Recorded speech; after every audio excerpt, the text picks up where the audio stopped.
কিন্তু আমি যদি বলি তোমার ইচ্ছা পূরণের জন্য তোমাকে তোমার গ্রামে ফিরে যাওয়ার স্মৃতি ত্যাগ করতে হবে, তুমি রাজি হবে?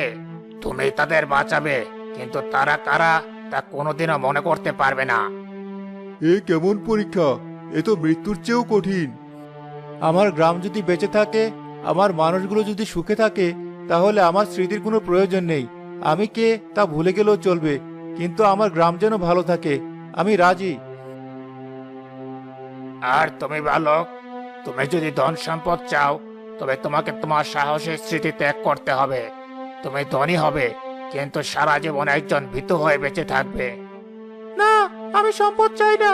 আমি জামান ভাইয়ের মতো সাহসী হয়ে বাঁচতে চাই। আমার সম্পদের প্রয়োজন নেই।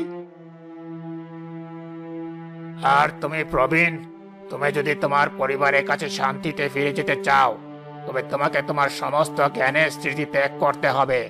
তুমি একজন সাধারণ মানুষ হয়ে ফিরে যাবে, যে নদী বা কেল্লার কিছুই চেনে না। আমার জ্ঞান যদি অন্যের উপকারে না লাগে, তবে সেই জ্ঞানের কোনো মূল্য নেই। আমি আমার সঙ্গীদের ছাড়া একা ফিরে যেতে চাই না। জামানের সিদ্ধান্তই আমার সিদ্ধান্ত। এমন নিঃস্বার্থ মানুষ আমি আগে দেখিনি। তোমরা তিনজনই পরীক্ষায় উত্তীর্ণ হয়েছ, তোমাদের কোনো কিছু ত্যাগ করতে হবে না। যুবক, তুমি এগিয়ে এসো, রত্নটি স্পর্শ করো এবং তোমার মনের ইচ্ছা প্রকাশ করো।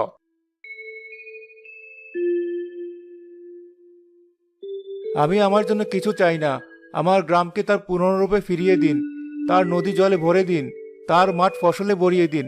প্রতিটি মানুষের কষ্ট দূর করে দিন। রত্নটি দপ করে জ্বলে ওঠে, পুরো কেল্লা কাঁপতে শুরু করে। তোমাদের ইচ্ছা পূরণ হয়েছে, এবার তোমরা ফিরে যাও। এই কেল্লা আবার নদীর গভীরে মিলিয়ে যাবে, আর কোনোদিন লোভী মানুষের সামনে জেগে উঠবে না। যাও, তাড়াতাড়ি যাও।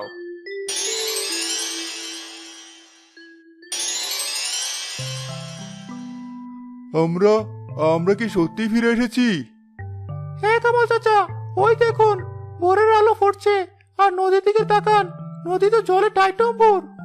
শুধু নদী নয় হাতেম, ওই দেখো, দূরের মাঠগুলো সবুজ সবুজে ভরে গেছে, ফসল ফলেছে।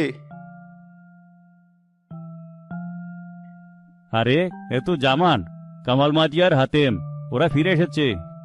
আর আমাদের নদী, আমাদের মাঠ, এ তো এক রাতের মধ্যে বদলে গেছে। এ কি করে সম্ভব? বাবা, তুই ফিরে এসেছিস। আমরা তো ভেবেছিলাম তোকে হারিয়ে ফেলেছি।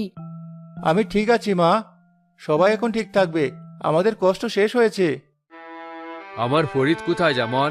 তোমরা তো একসাথে গিয়েছিলে, ও কোথায়?